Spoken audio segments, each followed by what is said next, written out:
Louvado seja nosso Senhor Jesus Cristo. Querido povo de Deus, homilia diária, quarta-feira, 16ª semana do Tempo Comum. Evangelho de São Mateus, capítulo 13, versos 1 a 9. O cenário da liturgia de hoje apresenta-nos um grande momento de encontro entre o céu e a terra, entre Deus e os homens, o qual ressalta o quanto Deus quer ajudar a potencializar todos os talentos de cada pessoa.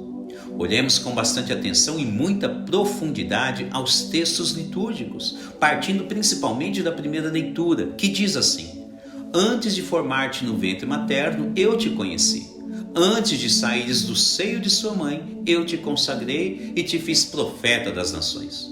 O que será que isso significa? Com quem será que o autor sagrado está falando? Vamos nos recordar que, ao ler a Sagrada Escritura, a mensagem bíblica que está contida nela se dirige a cada pessoa em todo o orbe. Nunca se esqueça disso.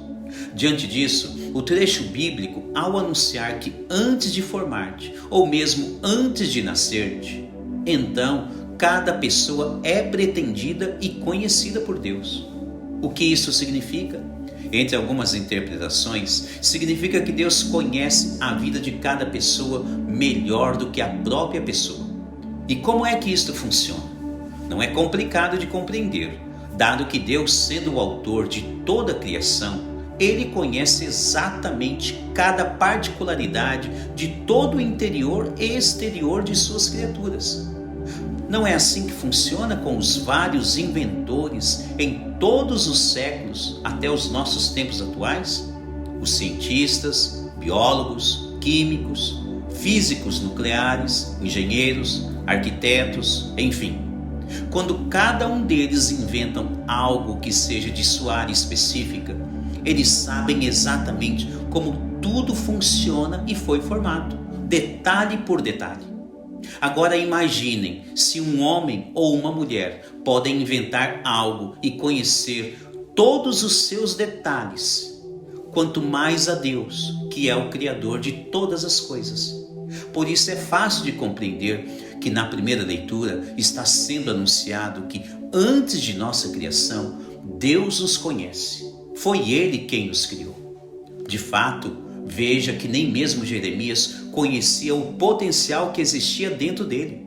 Foi necessário que Deus o chamasse a ser seu servo, a fim de que Deus estimulasse todos os seus talentos interiores, e neste caso específico que se refere a ele, com o objetivo de se tornar um grande profeta.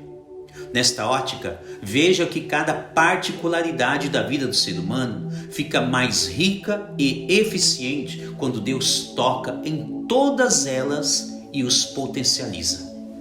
É o que acontece com Jeremias. Antes não sabia falar.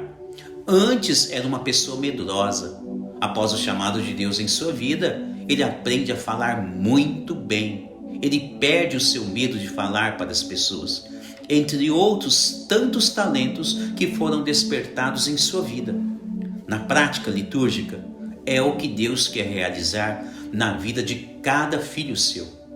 Para que isso aconteça, o Salmo está anunciando que Deus estará sempre presente na vida de quem o aceitar. Jeremias não vacilou e, mesmo com certo receio, aceitou a proposta divina e foi totalmente transformado pela graça de Deus. O Salmo, em íntima consonância, avisa como será o percurso do profeta, dizendo que Deus sempre estará com ele e ele não precisa temer a nada. Apenas deve anunciar as maravilhas e as palavras de Deus a todos os povos aos quais ele for enviado a falar. Uma proposta aberta a qualquer pessoa, sabendo que neste caso, os primeiros ouvintes serão todos aqueles que estão à nossa volta. Ou seja, na casa, na família, no trabalho, na vida diária, aos amigos, aos desconhecidos, enfim, não importa quem seja. O importante é perceber que Deus sempre estará presente na vida de quem o aceitar. E para isto, o ensinamento do Evangelho é fundamental, a fim de que cada pessoa compreenda o quanto é importante receber com docilidade o chamado de Deus em sua vida. tomar conhecimento de sua palavra que salva e aprender a guardá-la no coração e na vida diária. Isto é muito importante. Por que digo isso? Veja que a parábola contada por Jesus fala sobre vários locais que a sua semente foi lançada, o que significa que Deus lança o seu amor, o seu chamado, suas bênçãos em todos os locais, sem distinção alguma, desta ou daquela pessoa, desta ou daquela casa, deste ou daquele local.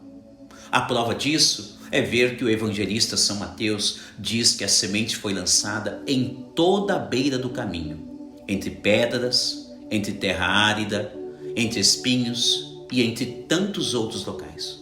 Nesta ótica, é necessário perceber que tipo de terreno é o coração de cada pessoa.